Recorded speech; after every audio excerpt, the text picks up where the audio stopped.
जी, question number 5 में exercise 6.1 और इसका क्वेश्चन नंबर 5 है। A certain curve has slope given है x इंटू 2x² माइनस 1 का whole square that passes through point है 3,3। What is the equation of the specific curve. तो आपने equation of that specific curve find करनी है। तो बिल्कुल सेम वही मेथड है। स्लोप गिवन है, this mean dy by d x equal है x into 2x² minus 1 whole square. अब इसको सेपरेबल बनाएंगे, dy के साथ आप x वाली वैल्यू, dy के साथ y वाली वैल्यू और dx के साथ x वाली वैल्यूज को अरेंज कर लेंगे। तो जो डिनोमिनेटर में dx आ रहा है वो राइट साइड पे आकर मल्टीप्लाई करवा लेंगे। अब आप दोनों तरफ इंटीग्रल अप्लाई कर लेंगे। तो दोनों तरफ जब आप इंटीग्रल अप्लाई करेंगे तो 2x² माइनस 1 का whole square into x d x. अब इस पे आप सब्स्टिट्यूशन मेथड भी अप्लाई कर सकते हैं और डायरेक्ट मेथड भी अप्लाई कर सकते हैं। डायरेक्ट मेथड क्या है, आपने देखना है कि पावर की बेस का साथ डेरिवेटिव बन रहा है या नहीं बन रहा। तो जो पावर की बेस 2x² माइनस 1 है, तो 2x² माइनस 1 का अगर आप रफ वर्क में डेरिवेटिव देखें तो 2x² का डेरिवेटिव क्या आ जाएगा 4x, और 1 का डेरिवेटिव क्या आ जाएगा 0। 4x बनाने के लिए आप इसको क्या करेंगे 4 से मल्टीप्लाई कर लेंगे और 4 से डिवाइड कर लेंगे। तो 4 से मल्टीप्लाई और 4 से डिवाइड जब आपने कर लिया तो अब आपके पास पावर की बेस का साथ डेरिवेटिव मौजूद है। अब पावर की बेस का साथ डेरिवेटिव मौजूद है, now power rule is applicable.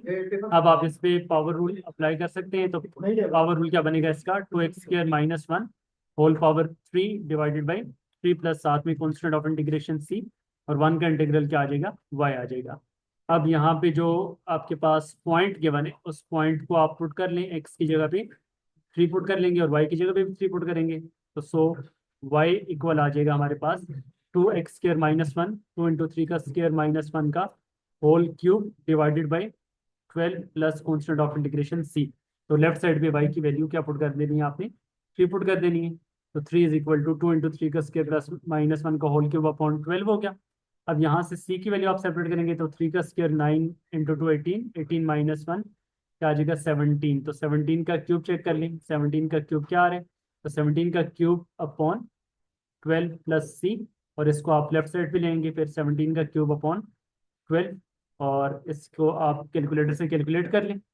उससे आपके पास कॉन्स्टेंट ऑफ इंटीग्रेशन जो भी आएगा उसको फिर आप यहाँ पर इक्वेशन नंबर 1 में पुट कर लेंगे। तो put in, excuse me sir. Sir यहाँ पे क्यूब की जगह स्क्वायर नहीं था? नहीं, जब आपने इस पे पावर रूल अप्लाई किया ना, पावर रूल अप्लाई किया तो पावर की बेस का साथ डेरिवेटिव मौजूद है ना। तो पावर की बेस के जब साथ डेरिवेटिव मौजूद है तो according to power rule power में 1 ऐड करना होता है। तो 2 में आप 1 ऐड करेंगे तो ऊपर पावर में भी 3 आएगा और डिनोमिनेटर में भी 3 आएगा। ठीक है। ठीक है। तो देन इसको फिर आप इक्वेशन नंबर 1 में जब पुट कर लेंगे तो इक्वेशन नंबर 1 में आपके पास ये फाइनल आंसर आ जाएगा y equal to 2x² minus 1 का होल क्यूब अपॉन 12, और c की जो भी वैल्यू यहाँ से आप कैलकुलेट करेंगे वो यहाँ पे पुट कर देंगे। तो ये आपका क्वेश्चन नंबर 5 का आंसर आ गया। ये क्वेश्चन 5 हमारे यहाँ पे कंप्लीट हो गया।